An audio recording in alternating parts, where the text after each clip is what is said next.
elle refait exactement les mêmes choses en approfondissant, en poursuivant, en prolongeant des études qui s'aplatissent et qui n'aboutissent sur rien pour des millions et des millions d'euros qu'on donne généreusement à des structures satellites. Et là, aujourd'hui encore, vous voulez nous proposer une nouvelle SPL. Si j'ai bien compris, et si je reprends les propos de Mme Coipel-Soré et de son explication, cette SPL Écocité que vous avez confirmée, qui n'est pas encore créée, mais qui dépend des élus du TCO, si toutefois un jour ils se mettent d'accord, mais malgré tout, et là c'est encore un bel exemple d'ingérence dont vous êtes capable de faire, malgré tout vous avez décidé que c'était une SPL et vous avez décidé qu'il fallait réserver 500 000 €. Donc, alors que les élus du TCO, vous le dites vous-même, ne se sont pas encore mis d'accord sur la structure et encore moins sur le fait que ce soit une SPL. Mais si je rebondis sur ce que disait Mme Coipel-Soré, cette SPL ne sera qu'une SPL de gouvernance. Donc 500 000 € pour une SPL de gouvernance qui, semble-t-il, fera travailler sur les questions d'aménagement la SPL Mariana. Eh bien, avec ça, effectivement, la Réunion va aller très loin.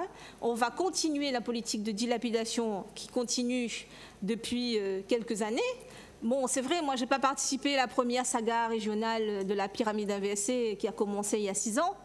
Mais effectivement, je suis là sur sur l'épisode acte 2 de cet épisode qui ne peut pas être un remake des Feux de l'amour, mais qui pourrait s'intituler tromperie, mensonge et cachotterie. Donc je trouve qu'on est complètement là-dedans et que cette politique que vous nous servez, ce n'est pas des orientations, mais c'est une politique d'illusion. Merci, Monsieur le Président.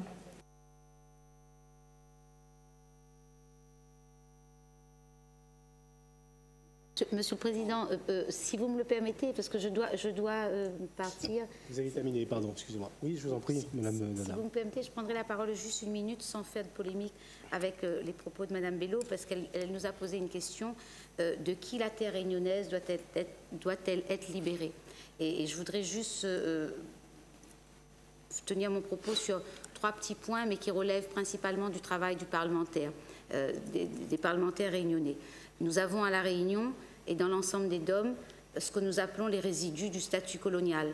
La terre réunionnaise a besoin d'être libérée, la terre domienne a besoin d'être libérée de ce statut particulier, puisqu'il existe le statut départemental domanial qui fait qu'à La Réunion, la terre réunionnaise n'appartient pas aux Réunionnais, mais bien à l'État.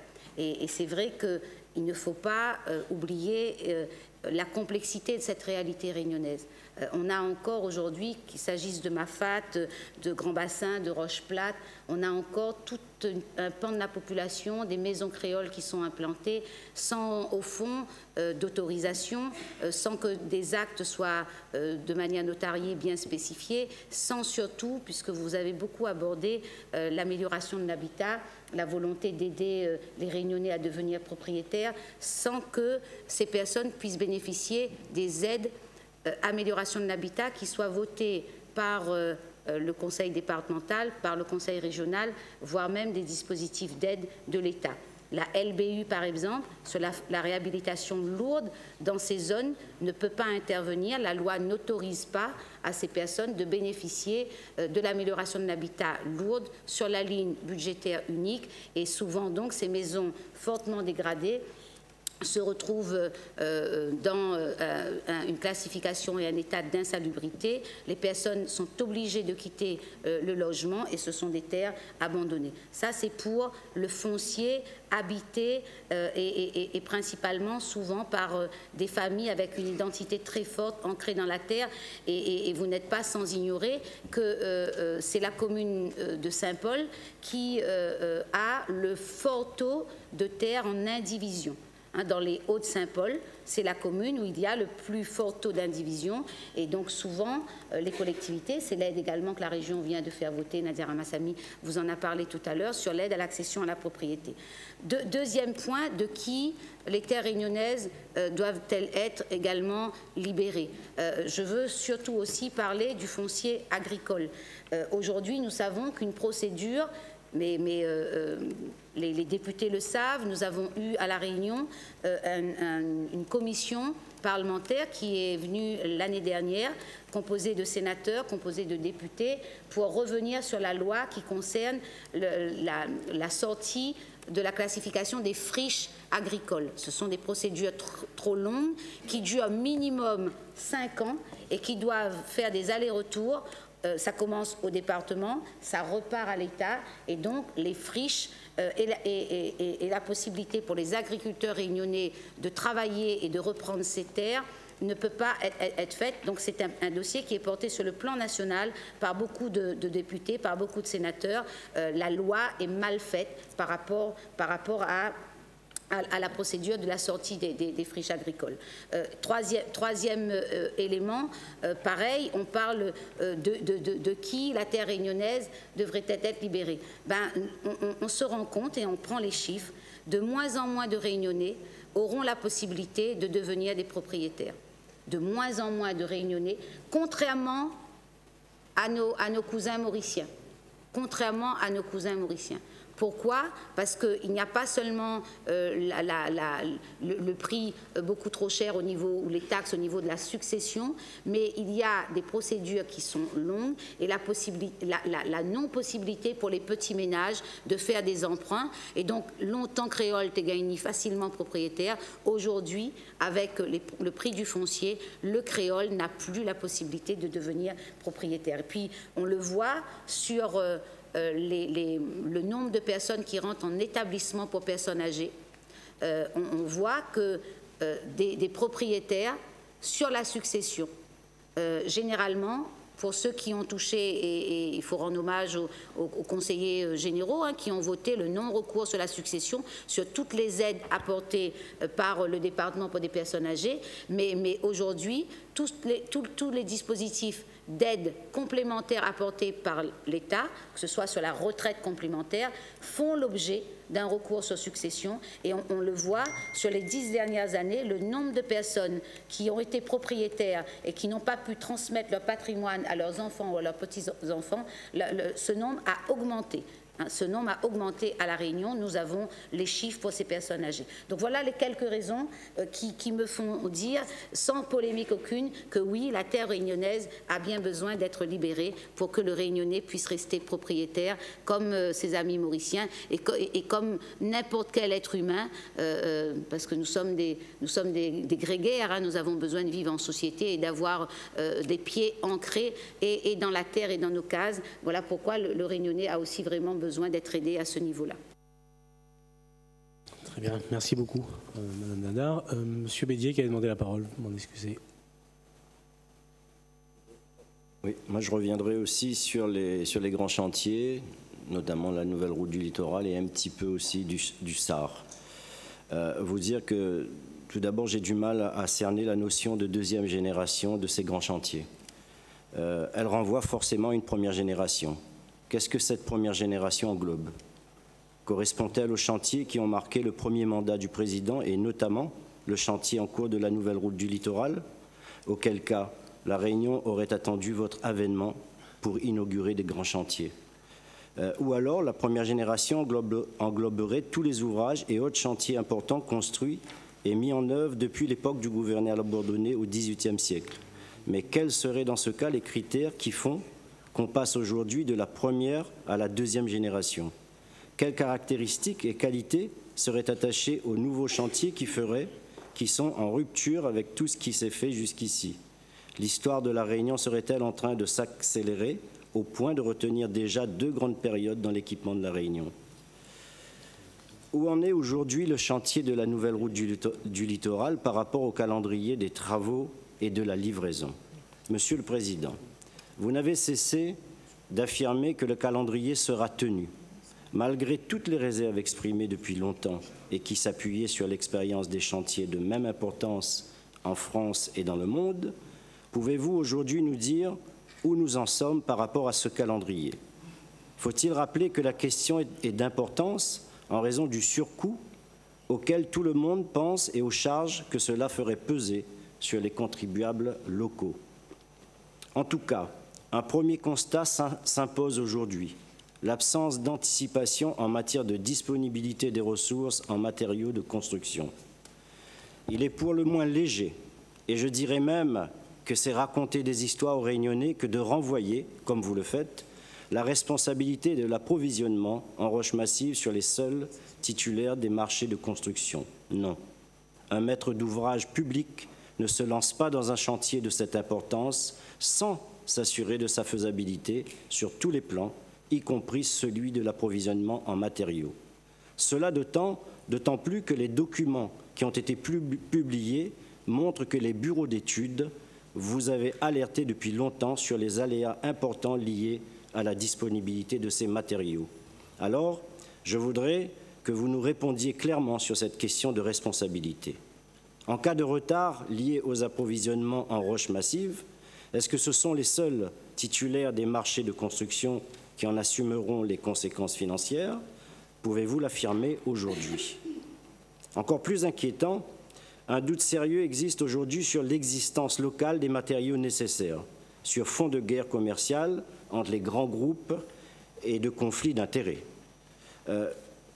Vous rendez-vous compte, Monsieur le Président, que cette affaire de matériaux est en train de tourner à un scénario digne de République bananière?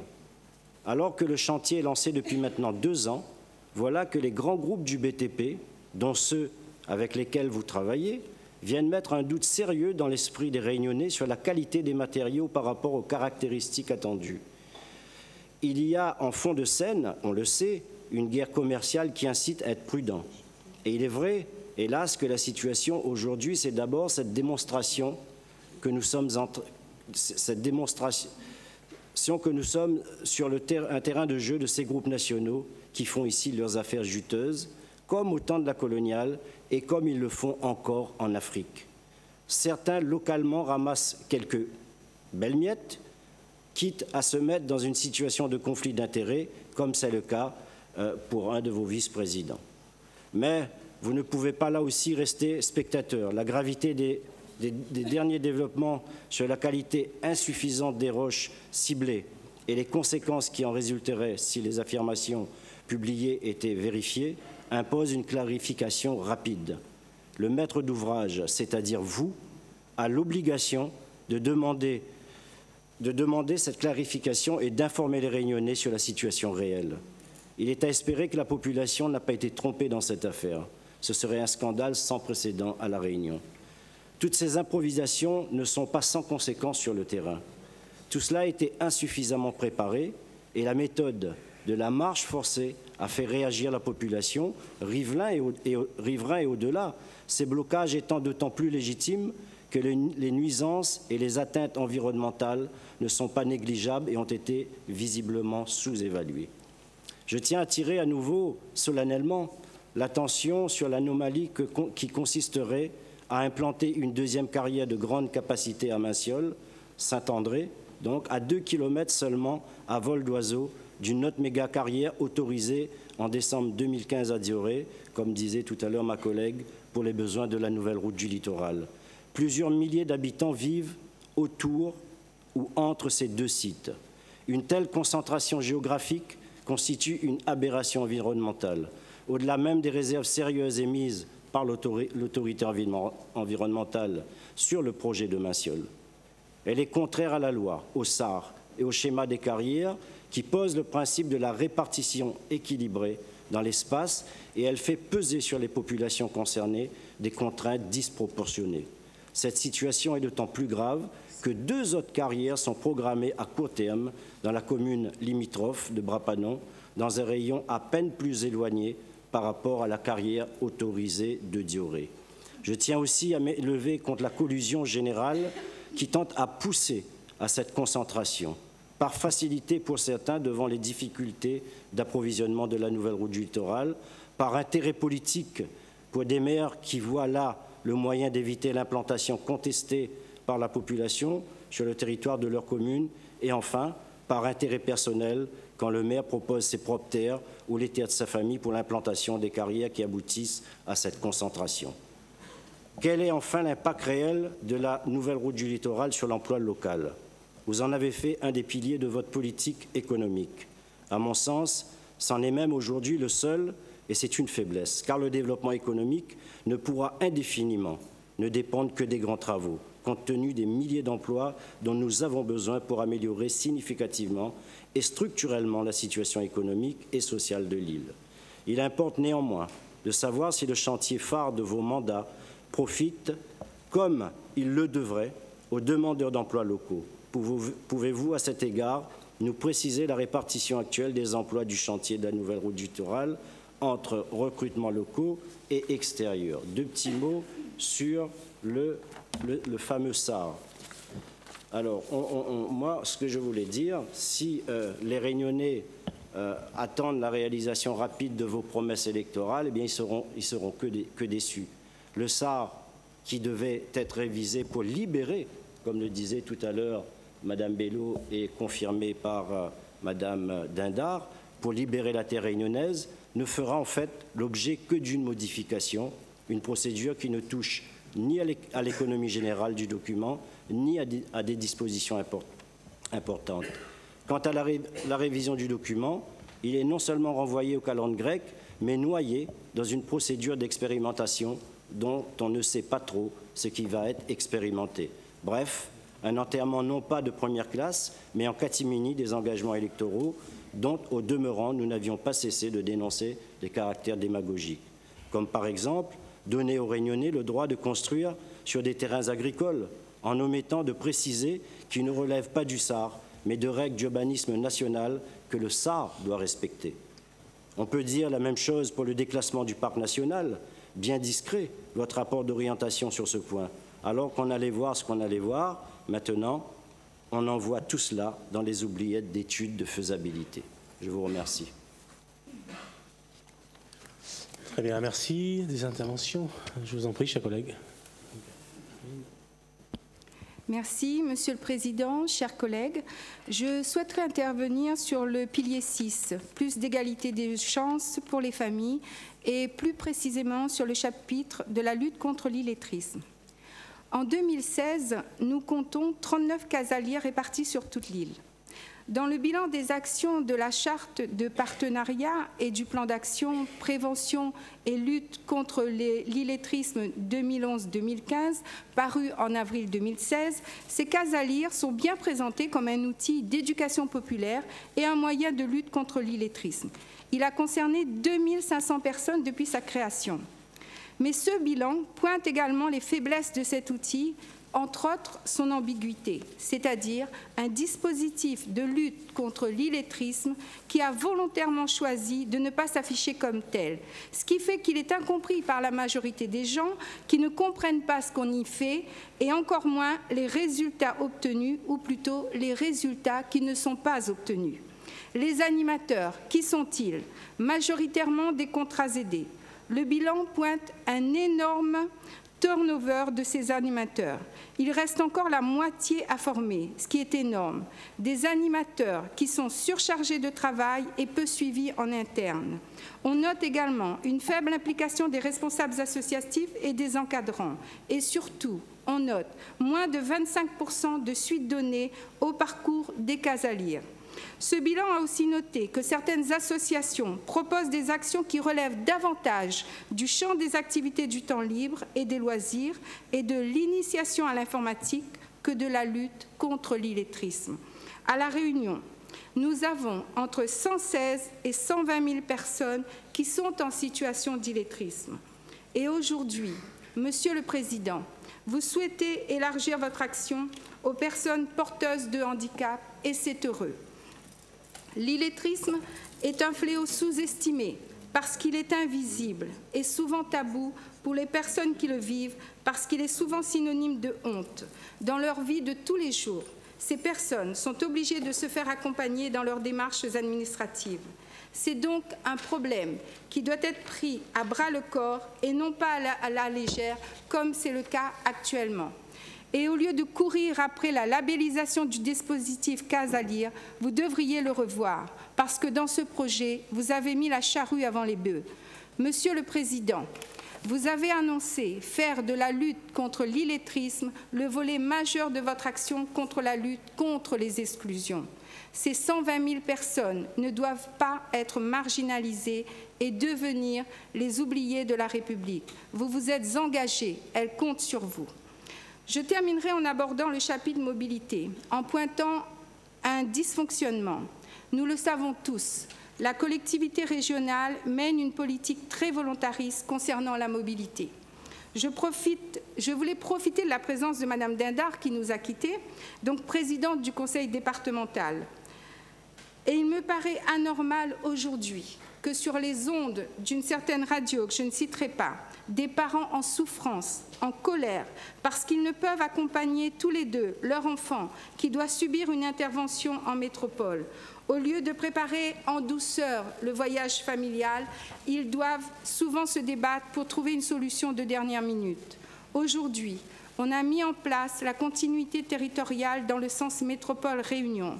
Ne serait-il pas possible, Monsieur le Président, de faciliter les déplacements de ces familles qui sont dans la douleur en mettant en place un guichet unique comme cela a pu se faire pour les étudiants? Je vous remercie. Très bien, merci beaucoup, chers collègues. Madame Profil, qui a demandé la parole.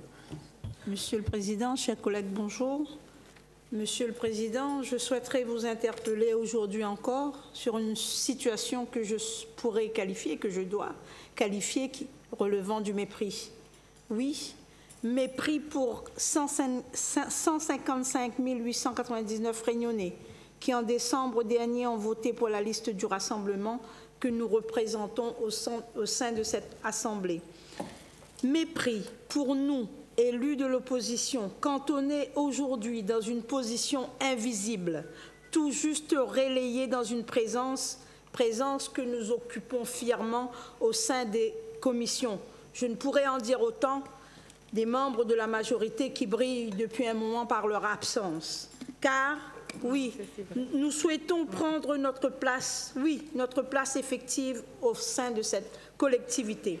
Or, depuis notre élection, nous n'avons jamais été conviés à une quelconque manifestation de représentation d'élus de la région. Vous n'avez eu de cesse, et vous le rappelez constamment, que la population vous a plébiscité. On ne saurait l'ignorer. Toutefois, nous aimerions et nous tenons à participer activement par notre présence sur les manifestations, car nous ne sommes pas ici par hasard. Nous représentons 47,31% de ces électeurs qui attendent de nous une position, une participation réelle. Malraux disait « La démocratie n'est pas la loi de la majorité, mais la protection de la minorité ». Nous ne venons pas quémander. Nous ne sommes pas nés pour quémander. Je ne suis pas né pour quémander. Nous exigeons, le terme pourrait paraître un peu fort, qu'à travers nous, élus de l'opposition, que vous respectiez les 155 896 Réunionnais, car le respect de l'être humain, c'est quelque chose, quelle que soit sa couleur, est un axe fondateur de la vie. Et un humanisme bien ordonné ne commence que par soi-même, ne commence pas par soi-même, mais place le respect des autres avant l'amour propre. Il est sûr que vous ne souhaitez pas nous avoir à vos côtés. Nous avons accepté notre défaite, accepté notre présence et fait preuve de grandeur. Je vais terminer par ces deux phrases. L'humilité est l'habit de gala que revêt la fierté quand elle est de sortie. La fierté est la vertu de l'homme naturel, elle est le principe de l'honneur. Si vous permettez, maintenant, je vais intervenir sur les orientations budgétaires concernant la commission coopération régionale. Comme chaque année, les orientations budgétaires dans le domaine de la coopération constituent un exercice rituel fait d'incantations, d'autosatisfaction et de vœux pieux, le plus souvent démentis par les faits. Vous avez placé, soi-disant, la coopération économique au sein de votre coopération régionale. Malgré les crédits investis et les multiples voyages organisés, politiques de bas de carré avec parents et amis, les statistiques des échanges extérieurs de la Réunion avec ces pays ne montrent pas d'évolution significative. Le soi-disant accroissement du nombre des entreprises opérant à l'international ne se traduit pas dans les échanges extérieurs. Cette politique est inefficace. La programmation Interreg, dont la région est responsable, a pris du retard. Pour une programmation 2014-2020, la région indique que 2017 est la première année pour une programmation en année pleine. À cause de ces retards, de nombreuses sociétés et associations ont été mises en difficulté. Certaines ont même dû se mettre en cessation de paiement et elles ont disparu. De fait de ces retards, le risque est grand de dégagement d'office et de perte de crédit pour non-consommation dans les délais. Qu'en est-il de la révision à mi-parcours? La programmation Interreg ne reflète pas la volonté affichée de la région de donner la priorité à la coopération au développement économique. Elle fait la part belle à des organismes de recherche fondamentale dans le domaine de la nature dont les applications pratiques sont limitées. Tout se passe comme si, depuis de nombreuses années, les organismes de recherche étatiques se font financer par la région sur des crédits européens au lieu de l'État dont ils relèvent.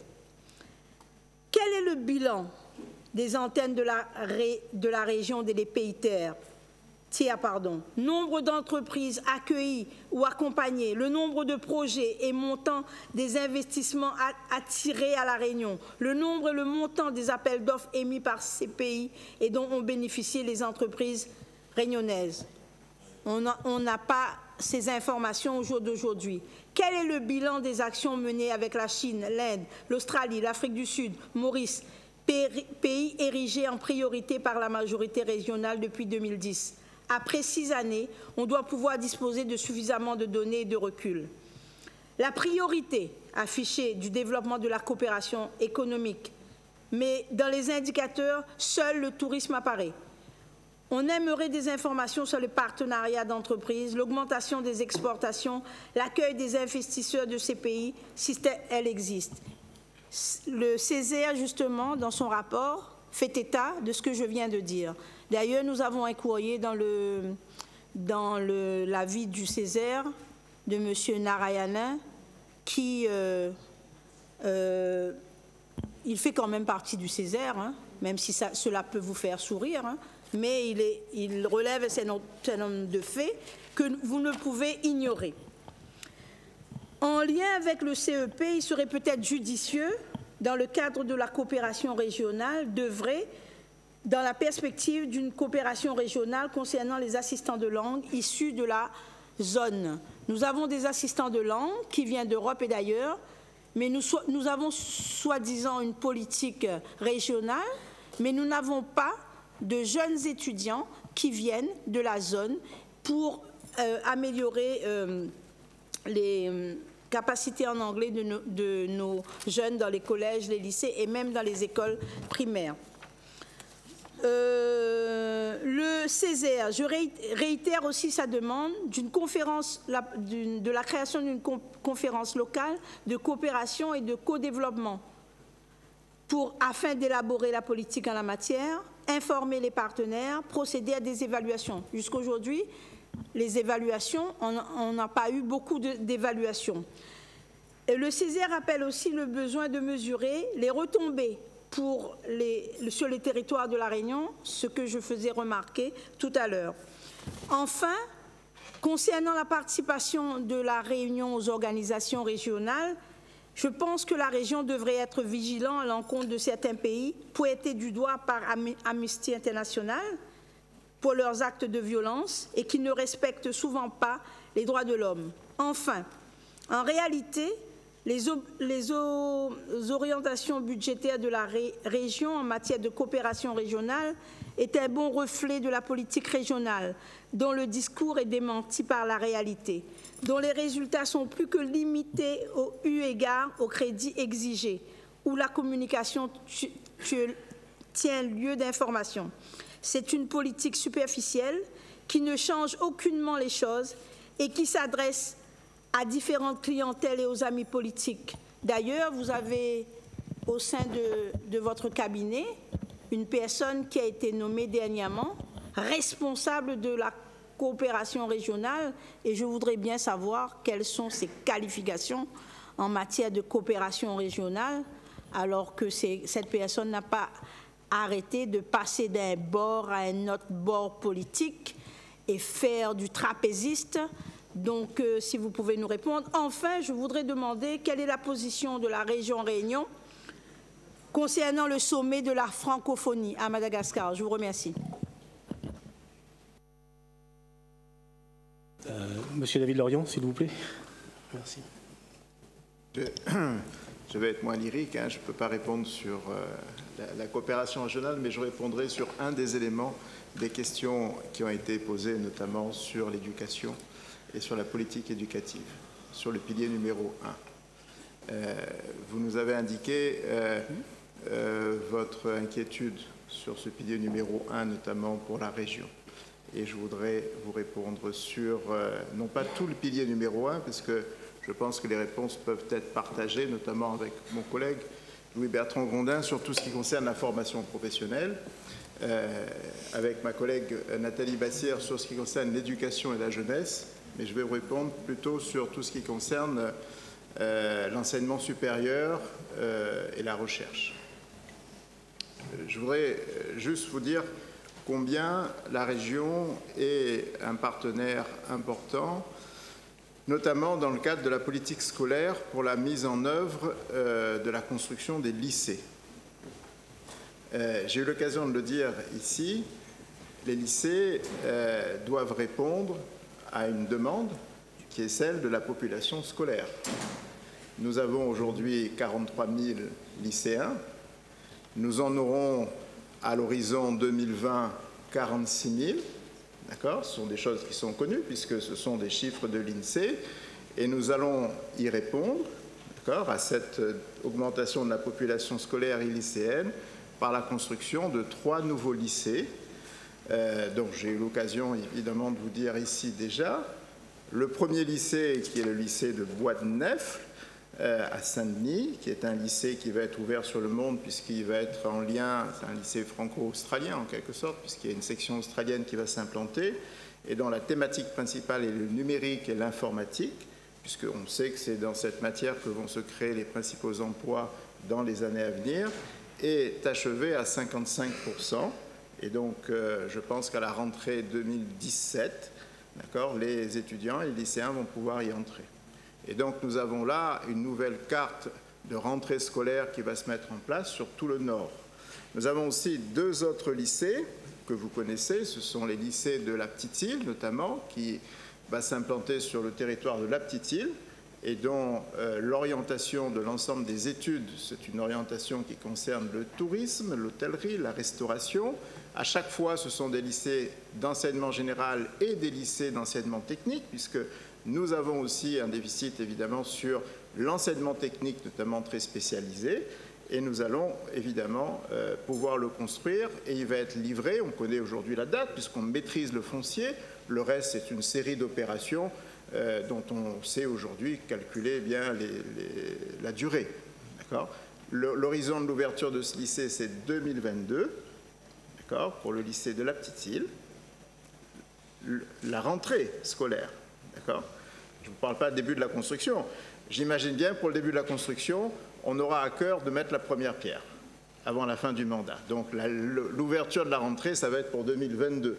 Et puis vous avez un 3e lycée, qui est un lycée important, très important, et qui risque de se construire dans l'Ouest, et peut-être même sur votre commune. D'accord ? Ce n'est pas encore complètement calé, parce qu'il y a évidemment tout le programme d'aménagement et d'études de faisabilité de l'écocité. Et il serait intéressant que ce lycée tourné vers la mer et tous les métiers de la mer, que ce soit enseignement technique, cette fois-ci professionnel, et d'enseignement général, qui associe un certain nombre de formations supérieures, notamment liées à la mer et liées à l'océan d'une manière générale, puisse se trouver à être implanté dans l'Ouest, un lycée qui fera aussi à peu près plus de 1000 étudiants. Et donc, on voit bien qu'il y a là, dans le cadre de ces nouveaux lycées, une programmation de construction qui est aujourd'hui adaptée tout simplement à l'offre des nouveaux étudiants. Donc là-dessus, je trouve dommage qu'on y revienne à chaque fois.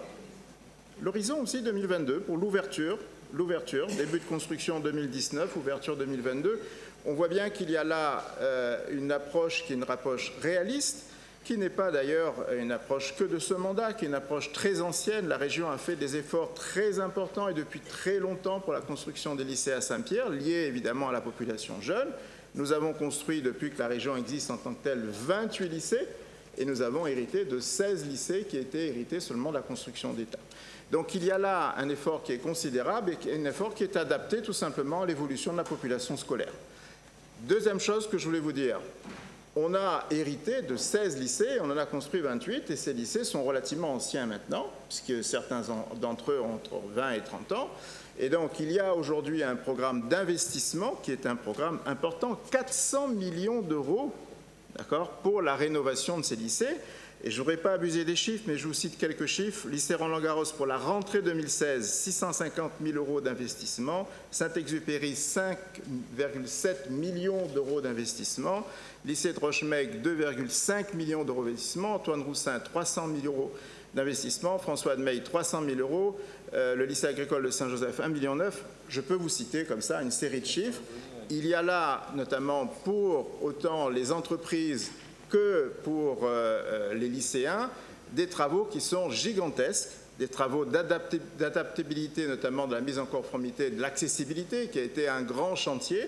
Et aujourd'hui, en plus de ces travaux d'accessibilité, il y a l'ensemble des travaux qui consistent du confort thermique, notamment, et de la qualité des étudiants, dans lequel on souhaite que les étudiants, d'ailleurs, soient encore plus présents, ce qu'on appelle à l'interclasse, et on a fait des efforts très importants, notamment, et le service des lycées à la région a fait des efforts très importants pour améliorer la restauration scolaire, en remplaçant notamment les restaurants, la restauration scolaire qui était privée quelquefois, par une restauration scolaire collective, offrant plus de plats, une diversité, un self-service, une qualité de l'accueil, une qualité de la décoration, une qualité des sièges. Et surtout, aujourd'hui, le président l'a annoncé hier, on va mettre en place dans le cadre de la restauration scolaire une appropriation des circuits courts et une amélioration importante du fait que nos lycéens notamment, mais avec Nassima Dindar, l'ensemble des collégiens, puissent manger des produits réunionnais dans le cadre d'un circuit court. Le président l'a annoncé, c'est la filière volaille qui va être en premier privilégiée, parce qu'il y a besoin d'une conscience réunionnaise qui s'installe depuis les collégiens en passant par les lycées, que nous sommes dans un même monde, un monde qui s'appelle La Réunion, et que dès les collèges et dès le lycée, on doit faire prendre conscience que ne serait-ce que manger dans le restaurant du lycée, manger réunionnais, c'est faire partie de cette société et aussi accompagner son développement. Deuxième chose sur laquelle je voulais vous répondre, c'est sur l'enseignement supérieur, dont j'ai la charge pour ce mandat.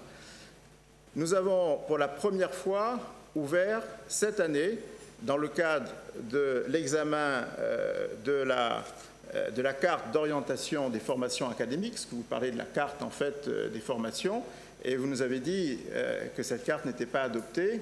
Ce n'est pas vrai, vous n'étiez pas à jour là dans vos informations. Cette carte a été adoptée le 4 novembre de cette année, la carte d'orientation des formations supérieures, le 4 novembre. Oui, donc je vous donne cette information le 4 novembre avec les services du rectorat, les services de l'État et la région, puisque nous devenons en tant que région aujourd'hui les maîtres d'ouvrage de la carte des formations supérieures, et nous avons ouvert pour la première fois 5 BTS, ce qui ne s'était encore jamais fait, 5 BTS nouveaux, d'accord.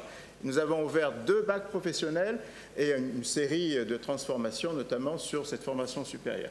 Pour la première fois, ces 5 BTS sont une réussite, évidemment, puisque vous savez, peut-être mieux encore que d'autres, que la formation professionnelle est une chance pour La Réunion, parce que ça permet justement d'avoir une meilleure orientation pour les lycéens qui suivent une formation professionnelle et dont certains d'entre eux sont contraints d'aller à l'université par manque de place dans les formations professionnelles supérieures. Et en ouvrant de nouveaux IUT, ce qui va être fait à la rentrée 2017 pour un nouvel IUT, ce qui a déjà été fait pour la rentrée 2016, en ouvrant des BTS en nombre suffisant, nous allons régler en partie l'importance de l'orientation des formations techniques au lycée, c'est-à-dire du suivi Bac-3, Bac+3. Voilà.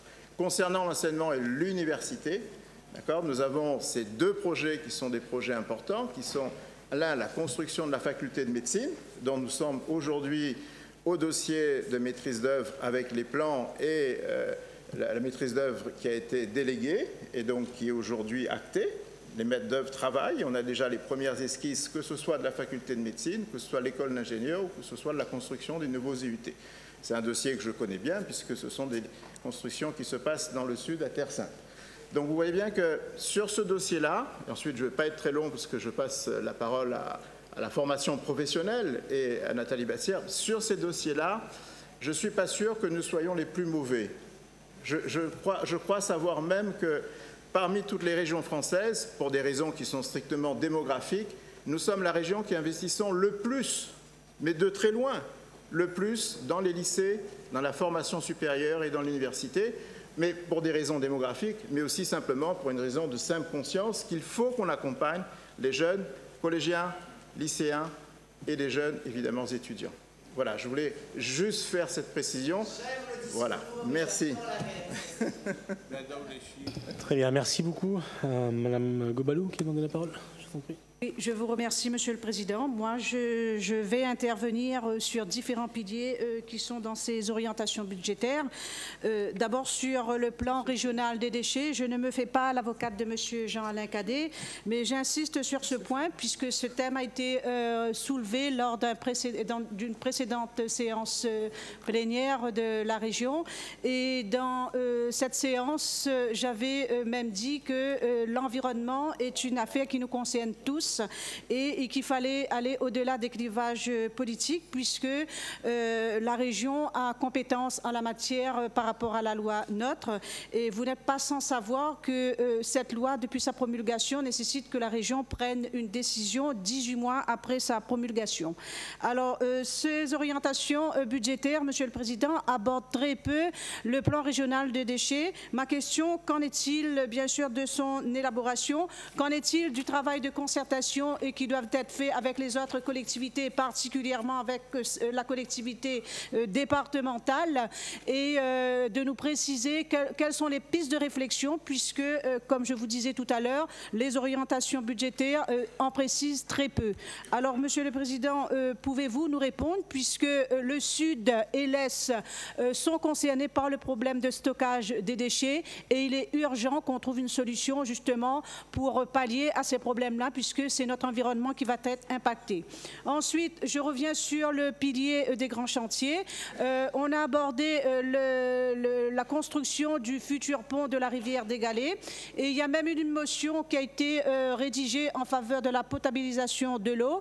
Mais qu'en est-il? Il faut que les services nous rassurent sur la protection des réserves d'eau qui alimentent le port, puisque l'infrastructure actuelle, sans vouloir faire peur à la population portoise, comporte quand même des produits dangereux. Qu'en est-il, bien sûr, des garanties qui peuvent être nous confirmées de la protection de ces réserves d'eau potable qui alimentent le port? Et ma dernière question sur le pilier des grands chantiers, Monsieur le Président, c'est une demande que j'ai faite à plusieurs reprises dans la commission des grands chantiers concernant la construction du futur pont de l'entrée ouest de la ville de Saint-Louis, puisque sur ce pont existaient avant 2 passerelles qui sont en très mauvais état et j'avais demandé à la commission de réfléchir sur la possibilité de refaire une des 2 passerelles pour protéger les riverains qui empruntent ce pont et notamment les enfants suite à la livraison bien sûr des logements sociaux qui sont à proximité de cet ouvrage. Ensuite, je terminerai, Monsieur le Président, est-ce que la région Réunion est bonne élève en matière d'utilisation des fonds structurels européens, fonds pour lesquels la région Réunion a autorité de gestion? Merci, Monsieur le Président. Très bien, merci beaucoup. Madame Bello qui avait redemandé la parole. S'il vous plaît, merci. Excusez-moi, chers collègues, j'y arrive. Pour parler de quelque chose qui me tient à cœur, c'est la médiathèque. Et pour vous dire aussi, lorsque chacun d'entre vous aura conscience pourquoi notre futur dépend du livre, pourquoi notre futur dépend de la lecture et de l'imagination, vous pensez combien il est important que les personnes disent dans quel camp elles se rangent. Parce que, quelqu'un l'a dit avant moi, la culture, ça n'est pas une marchandise, elle est un service public obligatoire. Il est extraordinaire, dans une île comme la nôtre, où il y a eu de grands hommes, de grands écrivains, je ne vous apprends rien, où on a eu 5 académiciens, entendre un de nos responsables politiques dire « je n'aime pas la culture » et se référer au général de Gaulle, qui, au milieu du siècle dernier, avait eu ce grand ministre de la Culture, ce grand écrivain, André Malraux, moi je dirais même du siècle dernier, de la moitié du siècle dernier, André Malraux, et je pourrais dire Jacques Lang aussi, mais parlons d'André Malraux, ce grand écrivain, ce témoin, quelqu'un a dit, ce témoin privilégié de l'humanisme et qui avait célébré le livre. Et il avait dit que le livre rend leur voix aux œuvres, que leur âge et leur origine condamnaient au silence. Mesdames, Messieurs, quand on parle du général de Gaulle, vous connaissez l'homme qui était le général de Gaulle, qui était aussi un grand écrivain, amoureux de la langue française, qui a écrit au fil de l'épée ses mémoires de guerre dans une langue, dans une très très belle langue.